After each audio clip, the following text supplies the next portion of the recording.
Apakah bahasa Indonesia benar miskin kosakata? Yuk kita bahas. Jadi beberapa waktu lalu kan aku sempat lihat nih di FYP aku ada podcast yang membahas tentang bahasa Indonesia itu adalah bahasa yang miskin kosakata. Nah, kalau aku sendiri aku tidak setuju sepenuhnya dengan pernyataan miskin karena poor is a strong word. Jadi rasanya nggak adil kalau ngebahas soal kosakata bahasa Indonesia itu tanpa melihat the whole context. Oke, kita lihat di sini. Aku baru aja googling, memang kosakata di bahasa Indonesia itu per Oktober 2023 itu mencapai 120.000. Sementara kosakata bahasa Inggris ada sekitar 1.020.000-an kosakata. Kenapa bisa demikian?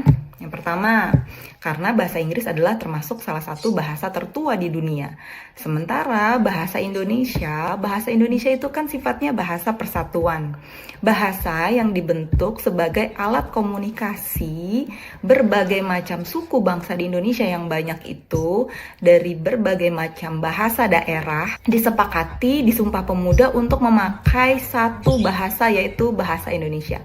Kalau dilihat di sini ada sekitar 718 bahasa. Jadi ya wajar bahasa Indonesia itu masih evolving atau masih berkembang. Karena cenderung merupakan bahasa baru yang banyak diambil dari berbagai bahasa. Baik itu dari bahasa daerah, bahasa Belanda, bahasa Arab, dan bahasa Melayu. Nah, karena bahasa sendiri sifatnya adalah berkembang sesuai zaman, otomatis kosakata di setiap bahasa itu akan bertambah. Jangankan bahasa Indonesia yang memang baru sedikit kosakatanya, bahasa Inggris pun yang memang sudah bahasa lama dan memang sudah banyak kosakatanya, itu juga terus bertambah setiap tahunnya. Jadi, before we jump into conclusion bahwa bahasa Indonesia adalah bahasa yang miskin kosakata, ada baiknya kita lihat dulu the whole context. Dalam segi jumlah kosakata, bahasa Indonesia memang masih sedikit, tapi dalam segi fungsinya sebagai alat komunikasi, bahasa Indonesia merupakan bahasa yang powerful. Suku apapun, mereka semua bisa bahasa Indonesia. Baik orang Indonesia yang keturunan Cina, orang Indonesia yang keturunan India, orang Indonesia yang keturunan Arab, ketika saling bertemu, kita semua memakai bahasa Indonesia. Dan tidak banyak negara yang bisa seperti itu. Memang saat ini kosakatanya masih sedikit, tapi sedikit itu bukan harga mati. Karena kita sendiri sebagai masyarakat masih bisa mendaftarkan kosakata baru atau mengajukan kosakata baru untuk bahasa Indonesia. Assalamualaikum warahmatullahi wabarakatuh. Teman-teman, ini masih heboh ya mengenai si Indah yang mengatakan bahasa Indonesia kosakatanya sangat sedikit dibandingkan dengan bahasa Inggris. Nah, jawabannya adalah salah satunya yang diungkapkan oleh Mbak ini, bahwa bahasa Indonesia itu masih relatif muda, umurnya belum 1 abad. Sementara bahasa Inggris umurnya itu sudah berabad-abad, jadi wajar aja kalau mereka mempunyai kosakata yang jauh lebih banyak. Dan ini sebenarnya kalau pendapat Pak D ya, tidak pas pembandingannya antara bahasa Indonesia dengan bahasa Inggris. Kenapa dibandingkan seperti itu? Itu ibaratnya membandingkan antara bubur ayam dan nasi padang. Sama-sama terbuat bahannya adalah dari nasi. Tetapi nasi padang dan bubur ayam pasti sudah beda. Nah, bahasa Indonesia juga sama seperti itu. Sama-sama bahasa, tetapi beda dalam fungsi dan penggunaannya, dan beda dalam kelahirannya atau terwujudnya. Ini yang harus dipahami. Dan satu lagi hal yang penting, yaitu bahwa bahasa Indonesia itu sangat menyentuh. Ya, jadi kosakata bahasa Indonesia sangat menyentuh, sangat mengena di hati dan pikiran bagi mereka-mereka yang mendengarkan ya kata-kata bahasa Indonesia. Kenapa Pak dibilang seperti itu? Karena bahasa Indonesia itu sangat bagus dipakai untuk mengungkapkan perasaan, ya baik itu dalam puisi, syair, lirik lagu, ya ataupun dalam karya sastra. Ya seperti di situ mungkin ada cerpen, ya kemudian juga ada komik bisa jadi, kemudian juga ada semacam apa namanya itu, Pak Di lupa, cerita-cerita itu ya, novel ya, nah semacam novel. Di mana ya hal ini ada beberapa hal yang memang sulit dilakukan dalam bahasa Inggris untuk bisa mengangkat perasaan ya, ikut larut dalam suasana yang diciptakan. Itulah sebenarnya kekuatan dari kosakata bahasa Indonesia. Jadi walaupun dia sedikit ya, bukan berarti tidak powerful. Terbukti sekarang banyak orang-orang luar negeri yang berlomba-lomba belajar bahasa Indonesia. Ya. Oke, Pak D coba sambung dengan video yang kedua ya. Tunggu sebentar ya. Hai students, apakah bahasa Indonesia itu miskin kosakata? Indonesia itu sebenarnya bahasa yang miskin kosakata, and it's very true, especially compared to languages like Arabic, English. You have the cultural convenience. How do I relay something as quick as possible, as convenient as possible, because I'm lazy? I'm sorry, but that's true. Gue no comment soal bahasa Arab karena gue cuma ngerti Assalamualaikum, Waalaikumsalam, Asyhadu. Bahasa Inggris lebih cepat. Sindiran dan yang mudah. mantap. As an English teacher, I strongly disagree. Disclaimer, learning English is still very important karena dipakai hampir di seluruh dunia. Ambil beberapa contoh, pronouns atau kata panggilan.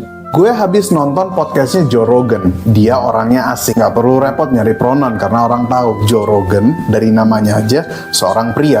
I just watch Joe Rogan's podcast. He's awesome karena dia pria, pakai he's. Kalau diganti dengan nama perempuan, jadi she. I just watch Puan Maharani's podcast. She's awesome. Gimana kalau dia adalah seorang pria yang menganggap dirinya perempuan alias transgender? I just watch Joe Rogan's podcast. He, she, they, them is awesome. Gue harus pakai yang mana? Pertama kali gue ketemu Lucinta Luna, gue tuh mikir keras mesti manggil Mbak Luna atau Bang Fatah. Karena gue nggak mau beliau tersinggung. Solusinya gue manggil beliau Kak Luna karena bahasa Indonesia itu genderless. Bahkan menurut situs bubble.com, bahasa Indonesia adalah bahasa nomor 6 paling mudah untuk dipelajari oleh English speaker. Kita nggak ada namanya verb conjugation. Present eat, Benar. simple past ate, future will eat. Di bahasa Indonesia lagi makan, kemarin udah makan, besok mau makan. Kita nggak punya plural, kita cukup ngulang 2 kali. Anak jadi anak-anak, tikus jadi penghuni gedung DPR.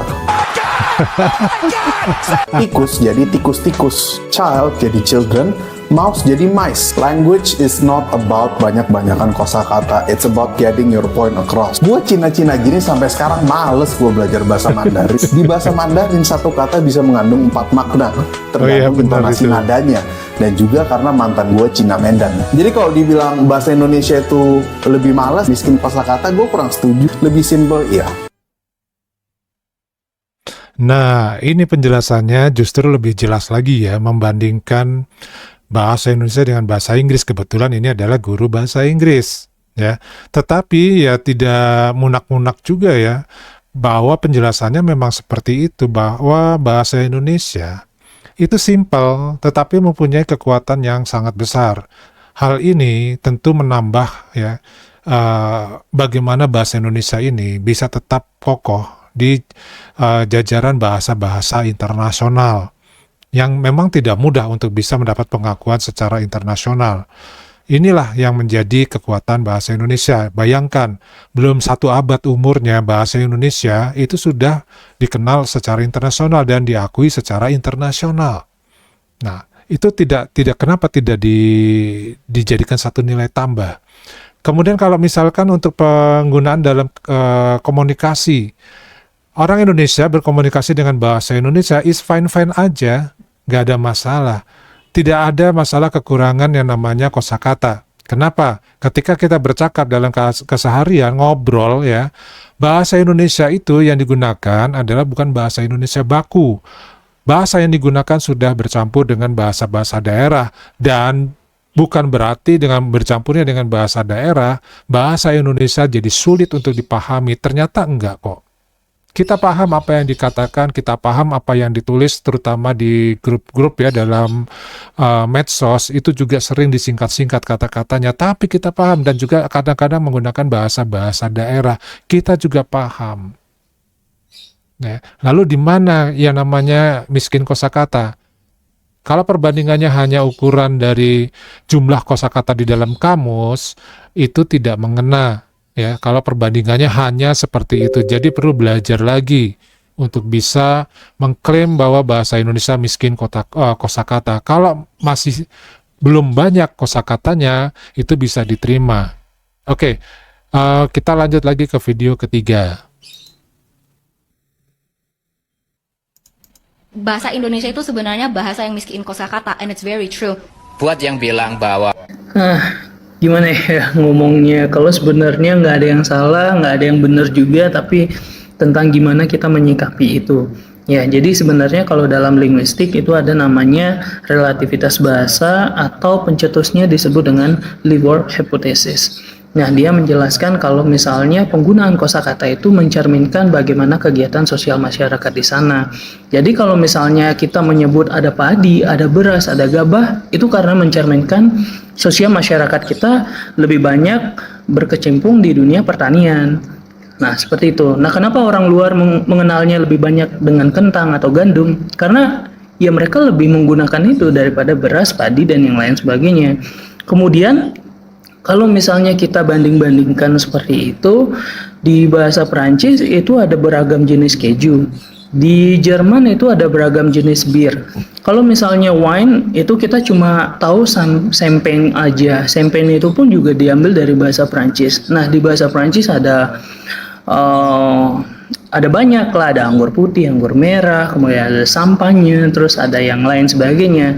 Kemudian keju dia juga ada banyak, di Swiss juga demikian, susunya ada banyak, mungkin sama kayak di Boyolali ya, ada beragam jenis susu.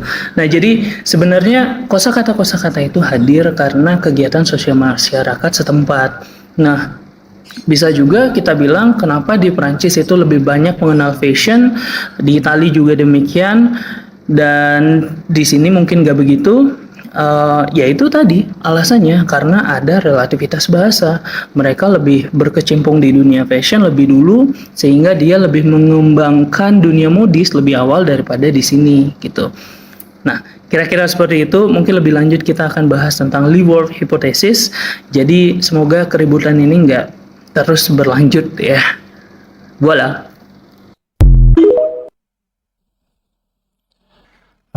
Lucu juga ya.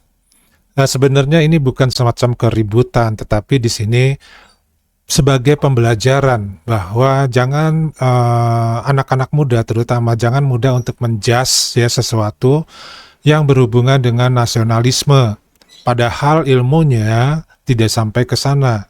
Jadi ya walaupun pede dengan apa yang dia miliki, dengan kepandaian dia miliki, kepintaran, kecerdasan dalam berbahasa asing dengan baik, tapi ya jangan seperti itu. Artinya di sini, jadilah manusia yang bijaksana. Karena kebanyakan sini di posisi sekarang ya, anak-anak muda ini banyak terpengaruh dengan budaya-budaya dari barat ya. Termasuk masalah kepribadian, termasuk masalah sikap ya, dan masalah adab.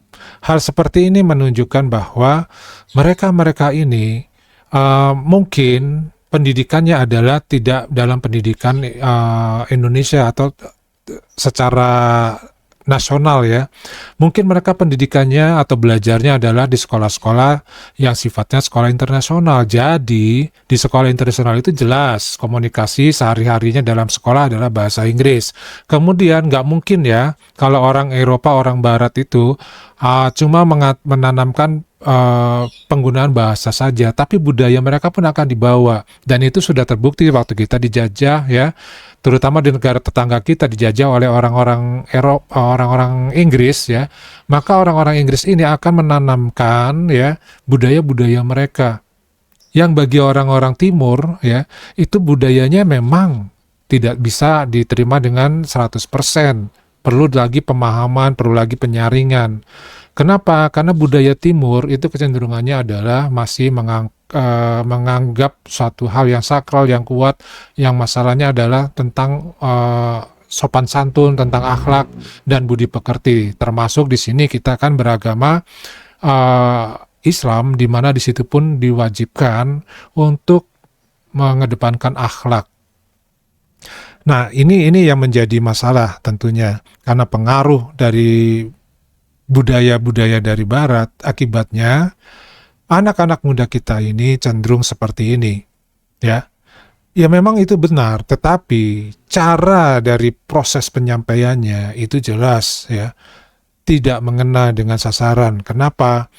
Karena ilmu yang dia miliki sebenarnya tidak layak untuk mengatakan bahwa bahasa Indonesia itu adalah miskin kosakata dan bahasa Indonesia itu ataupun orang Indonesia itu pemalas karena tidak mau meningkatkan kosakata bahasa Indonesia. Dia lupa bahwa bahasa itu bukan untuk ditulis dalam bentuk kamus saja, tetapi bahasa itu adalah semacam alat komunikasi. Alat komunikasi ini ya tidak harus ditulis. Itu yang harus diperhatikan, ya. Yang penting adalah bahasa itu dapat dimengerti oleh dua orang yang saling berkomunikasi. Itu yang penting.